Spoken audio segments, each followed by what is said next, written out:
अकबर बीरबल हरे घोड़े की कहानी। एक शाम राजा अकबर अपने प्रिय बीरबल के साथ शाही बगीचे की सैर के लिए निकले। वह बगीचा बहुत ही शानदार था। चारों ओर हरियाली ही हरियाली थी और फूलों की भीनी भीनी खुशबू वातावरण को और भी खूबसूरत बना रही थी। ऐसे में राजा को जाने क्या सूझा कि उन्होंने बीरबल से कहा, बीरबल, हमारा मन है कि इस हरे भरे बगीचे में हम हरे घोड़े में बैठकर घूमें। इसलिए मैं तुम्हें आदेश देता हूँ कि तुम 7 दिनों के अंदर हमारे लिए एक हरे घोड़े का इंतजाम करो। वहीं अगर तुम इस आदेश को पूरा करने में असफल रहते हो तो तुम कभी भी मुझे अपनी शक्ल न दिखाना। इस बात से राजा व बीरबल दोनों वाकिफ थे कि आज तक दुनिया में हरे रंग का घोड़ा नहीं हुआ है।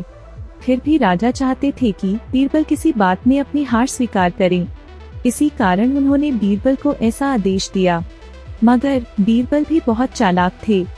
वो भली भांति जानते थे कि राजा उनसे क्या चाहते हैं। इसलिए वो भी घोड़ा ढूंढने का बहाना बनाकर 7 दिनों तक इधर उधर घूमते रहे।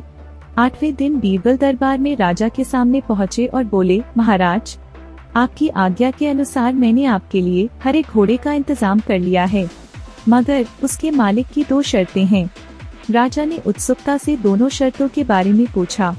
तब बीरबल ने जवाब दिया, पहली शर्त यह है कि उस हरे घोड़े को लाने के लिए आपको स्वयं जाना होगा।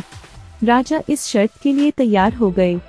फिर उन्होंने दूसरी शर्त के बारे में पूछा। तब बीरबल ने कहा, घोड़े के मालिक की दूसरी शर्त यह है कि आपको घोड़ा लेने जाने के लिए सप्ताह के 7 दिन के अलावा कोई और दिन चुनना होगा।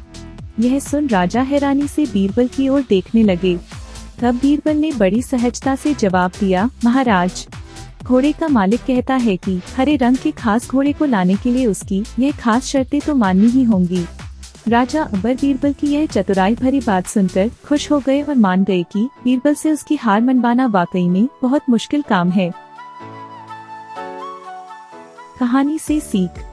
यह कहानी हमें यह सिखाती है कि सही सूझबूझ और समझदारी के साथ नामुमकिन लगने वाले काम को भी आसानी से किया जा सकता है। Thank you for watching. कहानी पसंद आई हो तो लाइक करें और चैनल को सब्सक्राइब कर हमारे YouTube परिवार का हिस्सा बनें।